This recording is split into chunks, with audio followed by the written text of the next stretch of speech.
그 주인이 이르되 잘하였도다. 착하고 충성된 종아, 내가 적은 일에 충성하였음에 내가 많은 것을 내게 맡기리니 내 주인의 즐거움에 참여할지어다. 자, 주인이 뭐라고 얘기합니까? 주인이 뭐라고 계산 이 결과를 끝내고 나서 이렇게 말하죠. 자, 잘했다. 착하고 충성된 종아. 착하고 충성된 종아. 자, 여기서 충성이라고 하는 말을 조금 더 깊이 살펴볼 필요가 있는데, 여기서 충성이라고 기록된 히브리어 원어는, 헬라어 원어는 이게 피스티스란 말을 쓰고 있어요. 피스티스는 흔히 들어보셨던 분이 많겠지만 이건 믿음에 관한 얘기예요.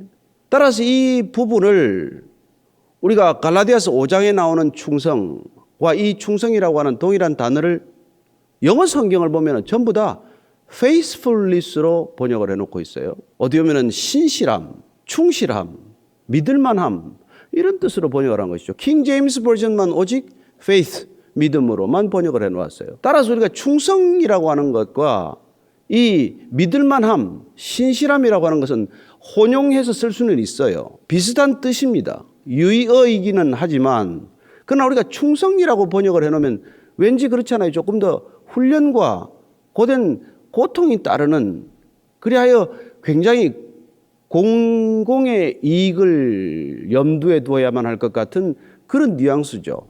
따라서 공적인 영역에서 사용되는 단어의 어감이 강하지만 우리가 이걸 신실함으로 번역을 한다면 어떤 관계에서 비롯되어야 한다는 것을 우리는 이게 깨닫게 됩니다. 따라서 우리가 충성이라고 계속해서 우리가 이제 살펴볼 터인데, 이 충성이라고 하는 원래 뜻이 신실함에 가깝다는 것을 우리가 기억한다면은 어쩌면 이걸 신실함 내지 믿음으로 번역해 놓은 것이 훨씬 우리가 전체적인 성경의 맥락에서나 성경 전체의 흐름에서 볼 때는 우리가 얼른 받아들이기 쉽고 이해하기가 쉬웠을 것이라는 것을 알게 됩니다. 물론 뭐 충성이 꼭 잘못됐다는 건 아니지만 우리가 신실함으로 아마 번역을 했더라면 훨씬 우리의 믿음과 관련해서 받아들이기가 좀 수월했을 것 아니냐. 어쨌건 이 지금 주인이 부르는 호칭은 착하고 충성된 종아, 조금 더 쉽게 표현하면 선하고 그리고 신실한 종아. 종의 삶의 태도가 이런 거라는 것이죠. 어쨌든 종이 전체적으로 살아왔던 결과, 그동안 주인이 없는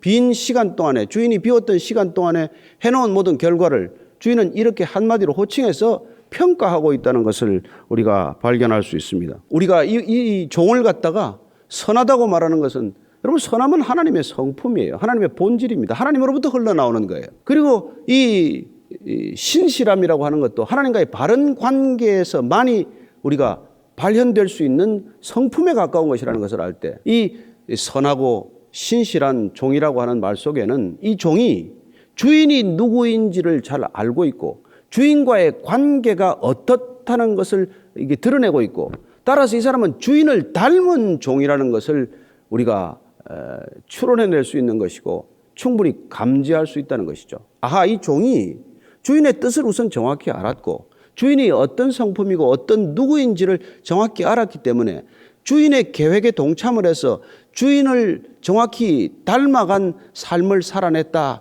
하는 것을 우리가 발견할 수 있다는 것이죠. 이 호칭 가운데서. 그래야 그는 이제 주인으로부터 칭찬을 받았고 주인이 내리는 상급이 있다는 것입니다. 상급이 뭘까요? 첫째는 그 상급을 보니까 더 많은 것을 내게 맡기겠다는 것입니다. 포상휴가가 아니에요. 이제 가서 쉬어라. 그게 아니라 분명히 그동안 이 종에게 맡겨두었던 것들을 종이 어떻게 결과와 열매를 가져왔는지를 보셨기 때문에 이제 주인은 더 많은 일을 맡긴다는 거예요. 포상이 여러분 쉬는 게 아니에요. 보너스가 아니란 말이에요. 돈으로 환산되는 게 아니잖아요. 어쩌면 더 많은 책임이 주어진 거예요.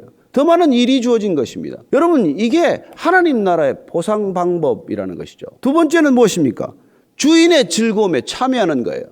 너는 내 기쁨에 참여하라. 그렇습니다. 주인의 일을 잘 감당했더니 주인이 주인의 즐거움에 참여하라. 내 기쁨에 너도 함께 기뻐하라. 이런 얘기를 듣는 거예요. 그렇습니다. 우리의 기쁨은 내가 목적으로 삼았던 것, 내가 목표로 삼았던 것들이 이루어져서 내가 성취되는 것을 기뻐하는 것이 아니라 주인이 맡겨준 일을 잘 감당했고 제대로 감당했기 때문에 주인이 즐거움에 초청하는 것을 우리가 기쁘게 함께 기뻐하는 것, 주인의 일을 주인과 함께 했더니 주인이 초청하는 잔치에 우리가 기쁘게 동참하는 것, 이게 우리 기쁨의 본질이라는 것입니다. 따라서 우리가 하나님의 일을 잘 감당했을 때, 하나님께서 맡겨주신 책임을 잘 이루었을 때, 마쳤을 때 우리는 이런 기쁨을, 세상이 알 수 없는 이런 종류의 기쁨을 맛보게 된다는 것이에요. 그게 오늘 주인이 우리에게 허락하시는 그런 상급이라고 하는 것을 보게 됩니다.